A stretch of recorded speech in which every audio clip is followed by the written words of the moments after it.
नाज़रीन अस्सलाम वालेकुम, आपकी खिदमत में एक नई वीडियो के साथ आपका मेज़बान हाजिर है। नाज़रीन ये वीडियो एक दफ़ा मुलाहिज़ा कीजिए, फिर इस पर तफसील से बात करते हैं। मतीउल्लाह जान साहब, गोली तो चली हकला में जब पुलिस ने रोकने की कोशिश की इन इंतशारियों को, तो जो पहली शहादत होती है वहां पे पुलिस कांस्टेबल की, उसके गले में गोली लगी। तो बिल्कुल गोली यहाँ से चलाई गई थी। उसके बाद अभी आपने DPO अटैक की मीडिया टॉक भी जरूर सुनी होगी, जिसमें उन्होंने आदाद शुमार दिए कि जब इनके लीडरान भागे इस्लामाबाद से, तो ये भी जब मुंतशिर हुए, जब भागने लगे तो बिल्कुल रुकावटें उस वक्त भी लगाई गई, क्योंकि इतलात थी, इंटेलिजेंस रिपोर्ट्स थी कि इनके इंतशारी जत्थे के अंदर अफगानी लोग मौजूद हैं, तरबियत याफ्ता इंतशारी मौजूद हैं, जिनका मकसद ये है कि किसी तरह खून खराबा किया जाए। तो जब उनको वहां से हिरासत में लिया गया, तो हिरासत में उन्होंने खुद गिरफ्तारी नहीं दी, बल्कि एक तरह का पुलिस पे वहां पे भी फायरिंग की गई अटैक में, जिसके नतीजे में 147 इंजरीज हैं। जो लॉ एनफोर्समेंट एजेंसीज के लोग हैं, जिनमें से 25 अफराद वहां पे क्रिटिकल हैं और उनको बुलेट वूंड है। सबको जो वहां पे जेरे इलाज है, जो क्रिटिकल इंजर्ड है, उनके हवाले से बात कर रहा हूँ। तो ये तो बिल्कुल आप कह सकते हैं जी गोली चलाई गई। और अभी बैरिस्टर साहब की आपने जब अपने इब्तदाइये में वो मीडिया टॉक चलाई है रियाला के बाहर, तो वो भी ये कह रहे हैं कि गोली जिसकी तरफ से भी चली हम उसकी मजम्मत करते हैं। बिल्कुल जिसकी तरफ से भी चली मजम्मत होनी चाहिए, लेकिन उसके साथ कुछ सबूत सामने आ जाने चाहिए। इस्लामाबाद के अंदर इतनी बड़ी तादाद में अगर 3 घंटे की फायरिंग का कहा जा रहा है, तो जो मिस फायर हुए हैं उनके निशानात ही दिखा दिए जाए। बड़े जय्यद साहब इस्लामाबाद में मौजूद हैं, वो निकल पड़े और बताएं कि ये देखें, ये फ्लाईओवर पे, ये दीवार पे, ये दरख्त पे गोलियों के निशानात हैं। लेकिन अभी तक ऐसी कोई चीज दिखा नहीं सके। जिस तरह का सानिया मॉडल टाउन 2 कहा जा रहा है, अगर ये मॉडल टाउन 2 हो चुका है, तो अभी तक जनाजों की बातें तो हो रही हैं, इनकी बातें हो रही हैं। कोई बड़ा लीडर किसी जगह पे जाके किसी जनाजे में शरीक नहीं हो रहा। जो फिगर्स है लाशों के हवाले से, साहब आपकी भी समझ नहीं आती। कभी कहते हैं जनाजे दिखा दें, जब जनाजे होते हैं तो कहते हैं उनमें कोई बड़ा लीडर शरीक नहीं हो रहा। पुलिस वालों की आपको सारी तादाद पता है कि इतने जख्मी हुए। किसी शहरियों की तादाद का आपको अंदाजा है? आम इंसान जो शहरी हैं वो कितने जख्मी और कितने हलाक हुए, कुछ बता सकते हैं आप इस बारे में? जान साहब, बिल्कुल ये जनाजों का बिल्कुल होता अगर ये ताजा कब्रों पे झंडे ना लगाते PTI। और ये जो फुटेजेस सामने आ रही हैं, बड़ी फनी फुटेजेस भी आ रही हैं कि इतना अगर संजीदा वाकया है तो लोग फूले डाल के लाशों के ऊपर फूल और हार डाल रहे हैं। काज़मी साहब, ये आप क्या बात कर रहे हैं? ये क्या बात कर रहे हैं काज़मी साहब? ताजा कब्रों पे झंडे लगाए जा रहे हैं, ये क्या बात कर रहे हैं काज़मी साहब? ये बहुत बड़ी बात है। आप तो आप देखिए, लाशों के ऊपर तानाबाजी नहीं की जाती, आप हुकूमत हैं। जख्मी लोगों के काज़मी साहब, मैंने आपसे पूछा है, चले हलाक कोई नहीं हुआ, ये बताए जख्मी कितने हुए हैं? चले इतना बता दें, हुकूमत को कुछ पता है? बिल्कुल इन्वेस्टिगेशन हो रही है इस पे। जो जख्मियों की तादाद बता दें कितने हैं, ये इसमें इन्वेस्टिगेशन की क्या बात है? सरकारी अस्पतालों के रिकॉर्ड से बता दें कितने जख्मी हुए, बता दें। आप तीसरा देना जाएगा ना, जिस तरह का तूफान बदतमीजी ऑलरेडी सोशल मीडिया पे बर्पा हो चुका है, मुसद्दका इतलात के साथ तूफान बदतमीजी को छोड़ दें, ये बता दें जख्मी कितने हुए? इंसान थे वो जिनके वोट लेके आप हुकूमत में आने का दावा करते हैं, कितने जख्मी हुए बताएं?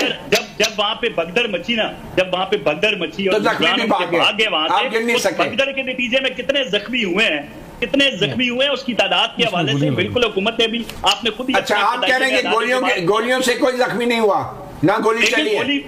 चौक में बिल्कुल गोली नहीं चली, इस मौकफ पे बिल्कुल कायम है। जो हवाई फायरिंग अगर की भी गई है, तो लोग उनके पास थे, असलहा उनके पास था। हम तो ये कह रहे हैं कि जो लोग इस्लामाबाद कौसर काज़मी साहब, आपकी लीडर मरियम नवाज हैं, वजीर आला, बड़ी दबंग वजीर आला है। अभी तक उन्होंने प्रेस कॉन्फ्रेंस क्यों नहीं की? और क्यों नहीं यही बात वो खुली प्रेस कॉन्फ्रेंस में कहती कि मैं कहती हूँ गोली नहीं चली और कोई गोली से जख्मी नहीं हुआ? क्या वो ये बात कर सकती है प्रेस कॉन्फ्रेंस में?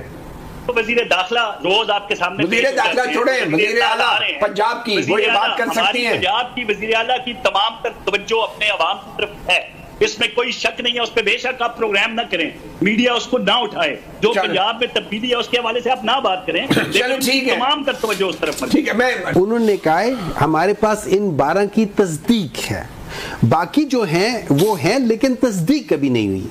जिस दिन तस्दीक हो जाएगी वो हम बताएंगे। ये हंसने की बात नहीं है। What a shame! आप लोगों को यहाँ पे हंस रहे, लोगों की जानें चली गई, आप लोग यहाँ पे हंस रहे हैं। कुछ शर्म करें यार, अगर हम झूठ भी बोल रहे हैं, किसी की जिंदगी की बात कर रहे हैं, कम से कम उस पर सीरियस हो जाए। जब गलत बात कर रहे हैं तो उस पर क्यों ना बोला जाए?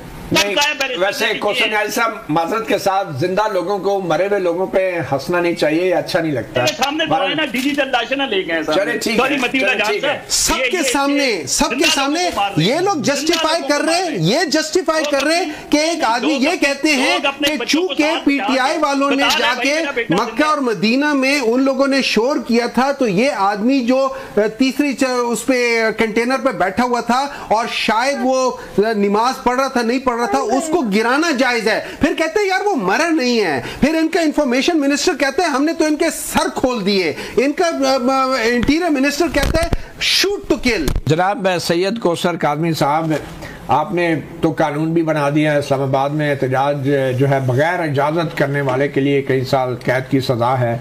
और फिर ये जो डी चौक में हुकूमत ने जो एक्शन लिया है, इसको आप ऑपरेशन कहें, ऑपरेशन क्लीन अप कहें, क्या इसके बाद कोई भी सियासी जमात और ख़ास तौर पे आपकी सियासी जमात जो है कभी भी इस्लामाबाद में एहतजाज कर पाएगी? वैसे तो एक तासुर ये है कि आप लोगों ने तो फैसला कर लिया कि अब आपकी जमात तो शायद कभी भी सड़कों पे ना आ सके, लेकिन फिर भी आपके ख्याल में ये कुछ मुनासिब हुआ है कि लोगों का एहतजाज करने का हक जो है वो उनसे छीना गया, और जिस तरीके से छीना गया है आइंदा तो कोई आम इंसान जो है एहतजाज के लिए आवाज़ भी नहीं बुलंद कर पाएगा?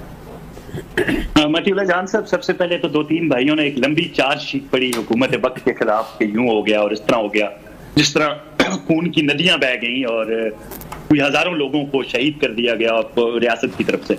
तो बात यह है कि जो लोग घूम रहे हैं थानों का चक्कर, आपने भी अपने इब्तदाइये में कहा कि थानों के और अस्पतालों के चक्कर लगा रहे हैं अपने लव्ड वन को ढूंढने के लिए, तो एक तो पहले वो डाटा चलाए ना मेरे भाई आप वो स्क्रीन पे जो आपको पिम्स से और पोली क्लिनिक से मिला।